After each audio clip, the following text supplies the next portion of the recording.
Hey friends, um, I'm going to start this video out with telling you a little story about what happened earlier today. So I filmed a what I think is beautiful tour of my apothecary earlier, and as I was editing it, I was really feeling it, I'm like not saying and like and pausing, and I just felt like I did a really good job. There wasn't a lot of redundant information. It was pretty clear and concise and just well done. And as I was putting the intro to it on my iPhone, iMovie just decided, never mind, and it deleted the whole thing. So that was like 17 minutes long, and I have a choice. I can either be like super bummed about it and angry and upset, which I was for a minute, but I decided that maybe there's a message there, because I was feeling pretty confident about myself, and I don't think that I was being cocky, but sometimes you're just feeling yourself a little bit too much, and then the universe likes to remind you to stay humble, and I think this might have been one of those instances. So I'm gonna go ahead and refilm the whole thing for y'all, and I wasn't actually planning on doing this, but then my beautiful friend Dianne said, "Are you gonna make a YouTube video? I need my fix," and it's her birthday.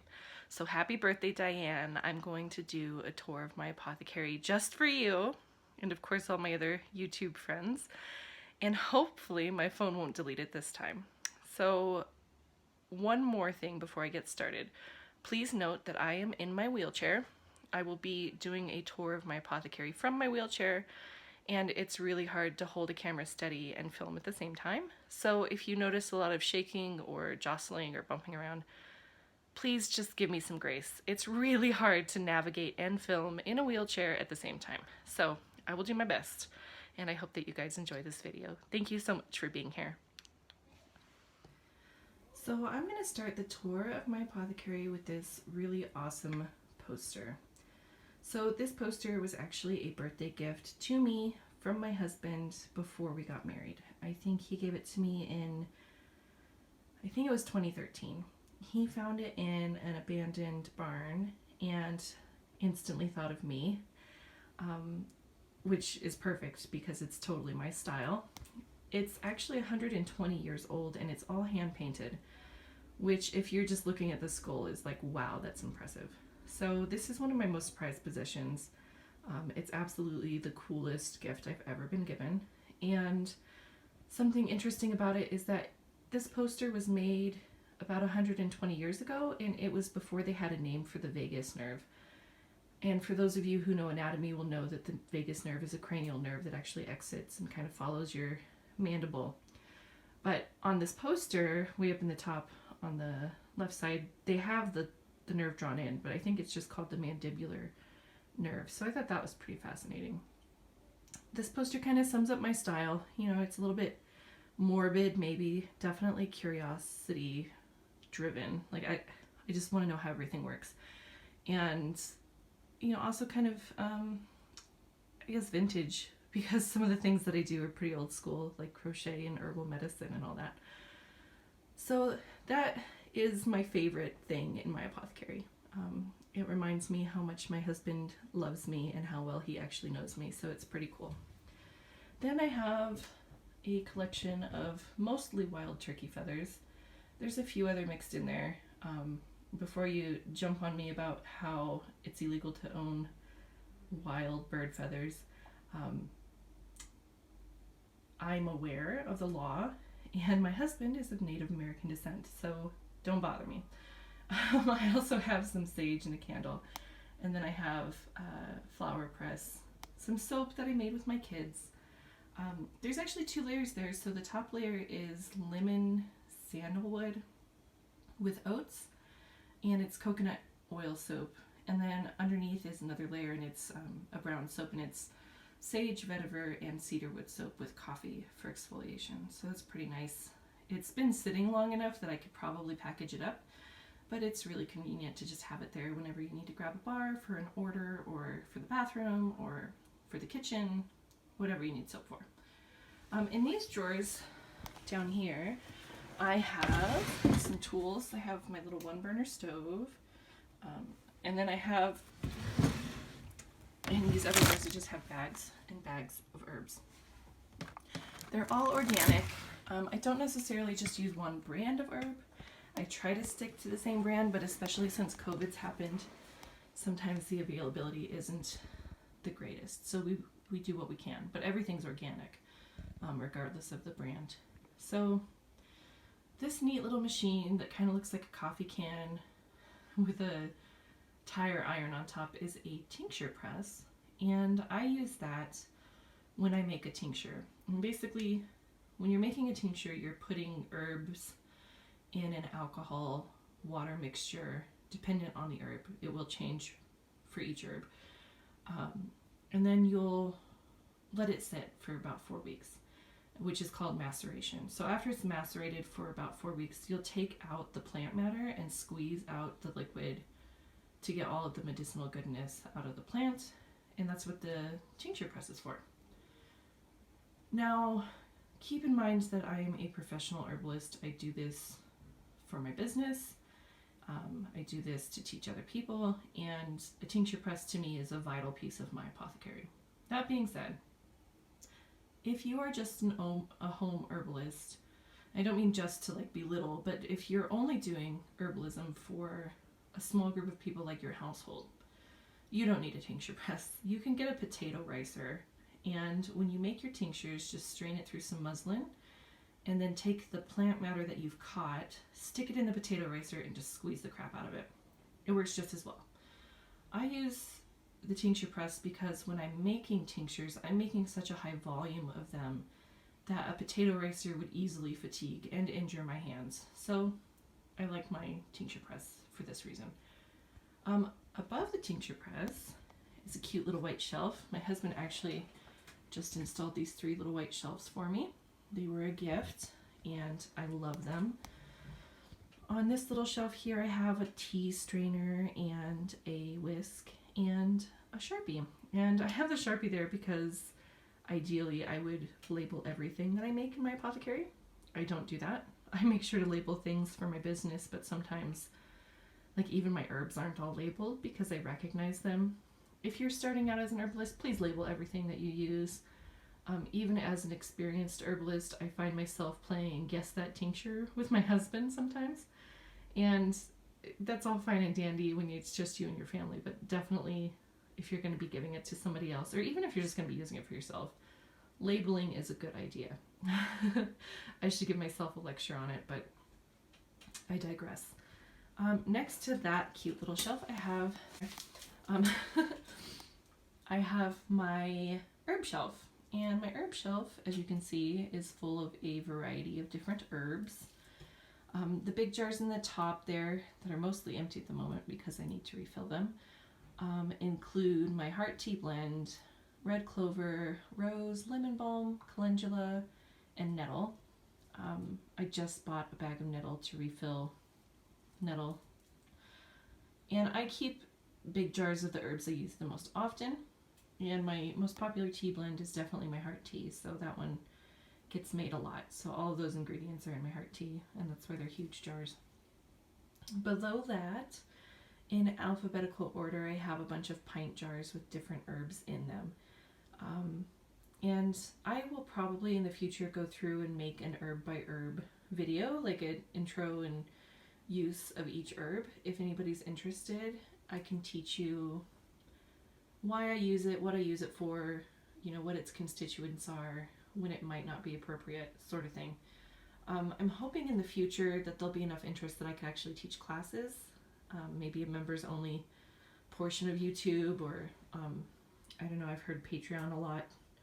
I'm honestly not sure what any of these things are, but it's just an idea for possible future classes, because I would love to educate people to be herbalists at home. I think every house should have an herbalist. However, I do need to get paid for my work, so that's something. Let me know if you guys are interested in that at all. If you'd want to take herbal classes from me, I'd be happy to teach them in this virtual format. I'm still a little bit awkward with it, but I'm getting used to it, so just bear with me as I go along. On the 2 little shelves next to my apothecary and the hook over there, I have my cute little apron that my grandma gave me. And then I have a bottle of Everclear, and then 2 jars of hemp. It's no THC, it's hemp. I use that for pain relief. And not the Everclear, I use that for tincturing, although I'm sure it would be an effective pain reliever. I don't believe in alcohol to solve your problems. I think that's a dangerous, slippery slope, but I do get Everclear 95% alcohol for tincturing, and the reason being, if you get the 190 proof Everclear, you can make that bottle last a long time, because you can dilute it down with distilled water to whatever concentration of alcohol that you might need for a given tincture. And again, that will vary dependent on what type of herb you're using to make your tincture. Like some roots need a lower alcohol content, and some, you know, some plants need a higher alcohol content for tincturing. It's very scientific and super cool, and more than I can teach in like 5 minutes. So below that is a shelf of my finished Badass Balm, and the Badass Balm is actually my #1 best-selling product. I started making it because I had a friend, sorry it's gonna get shaky because I'm gonna roll over there. I had a friend who plays soccer ask me if there was something I could do for his sore muscles after the fact. And so Badass Balm was born, and as somebody who suffers from chronic pain, especially joint pain, arthritis, muscle aches, I have all of it, Badass Balm is amazing. I use this when my narcotic prescription medication isn't working for my pain, and this gives me just enough, I mean, it's great. It gives me enough relief that I can function. It is available in my Etsy shop, and I think I have it on sale with free shipping right now. So my Etsy's right here. It's www.etsy.com/shop/Crow Boutique. So that's the Badass Balm, and you can see the ingredients there. Of course, they're all organic ingredients. Then down here, since I'm over here, down here on the bottom shelf, that little roller bottle is actually my perfume. It's sandalwood and rose this week. I change it all the time. And then I have my 3 different mortar and pestles. I really only ever use the big one that's all the way on the right, but they look too cool not to keep them in my apothecary. And because they were gifts, I don't really feel like taking them down. So I have 3. You definitely need at least 1 if you're going to do proper herbalism. It's great for crushing things. I also have an industrial herb grinder, but that's not always suitable for the task. In this little basket, I have some pine resin, and next to it, I have this really cool little tumbler. I don't know if you guys can see the measuring lines on it. It's a measuring cup, and I just find it to be really convenient for measuring. So that's kind of an overview of my apothecary and what's in it, and kind of what's going on. Oh, this little bowl on the bottom here is a crystal bowl, and it has an orgone puck in it. I use that for making flower essences, which I can do a whole series of videos on for you guys. Flower essences are basically, let's see, how's the best way to put this? You're trying to harness the vibrational energy of a flower into water, which is then preserved with brandy. So it's really cool, especially if you're into the hippy-dippy vibrational medicine, vibrational healing kind of thing, or spirit healing as I like to call it. I'm very much into that, and I would be happy to do more videos on that. If you're interested, just let me know. And then, oh, I also have an order completed here. I just have to mail it out. This is my elderberry syrup. I sell it in 4-ounce bottles on my Etsy store. I'm going to keep plugging myself because I'm a small business owner, and that's what you got to do. And again, I use all organic ingredients. Something unique about my elderberry syrup is that I use both chaga and turkey tail mushrooms in my blend. So, and I also use raw honey from my friend Dianne over at Alchemist Apiaries in Berthoud. I buy honey by the bucket from him and use it in all of my syrups. It's amazing. That little teacup that you see there is a gift from a dear friend of mine. When I was very, very ill and stuck in bed, she gave it to me as kind of like a cheer me up present, and it absolutely worked. And what I use it for most of the time is if I'm measuring herbs to make a tea blend, I measure by the teacup. So something, if it's 1 part rose and 2 parts oat straw, for instance, I'll do 1 teacup of rose and 2 teacups of oat straw. And I just think it's kind of cute to measure my herbs with a teacup. In the drawers, I won't open them all because they're kind of messy, but in this drawer here I have my essential oils. I think I have about 50 different essential oils. I do have a few doTERRA oils and a few Young Living oils, although I am going to tell you, I have nothing against MLMs. So if you do an MLM, please don't take this personally. It's just as a small business owner and a professional herbalist and aromatherapist, this is my opinion. doTERRA has great oils. They're fantastic oils. They are pure, high-quality oils, and they're easy to get a hold of because almost everybody you know sells doTERRA. My issue with doTERRA is twofold. Number one, that oil has been sold 3 times before it gets to you, so you're paying the markup times 3. Number 2, there are a lot of people who are not qualified to educate you in oil use selling oils. And I know some people are going to come for me. I know that people are going to be upset because they do MLMs and they believe in doTERRA and all that. Leave it in the comments and I'll just ignore it at my own leisure, because I have done training. I have done thousands of hours of training as a professional clinical herbalist and aromatherapist, and I don't believe in giving somebody a handbook and sending them out into the world to poison people, because some essential oils actually are toxic. I know people don't really seem to understand or grasp that concept. You should not be eating essential oils without at least consulting a professional. But you know, that's my controversy for the day. So I know some people are going to be really upset with me, and I appreciate your opinions and your feelings. You are welcome to share them with me in the comments section. Just know that you are not going to change my professional opinion because your doTERRA sales book tells you that you're right and I'm wrong. The science might be sound, it might be written by professionals, but a 2-week course on how to use oils does not an aromatherapist make. Just my opinion.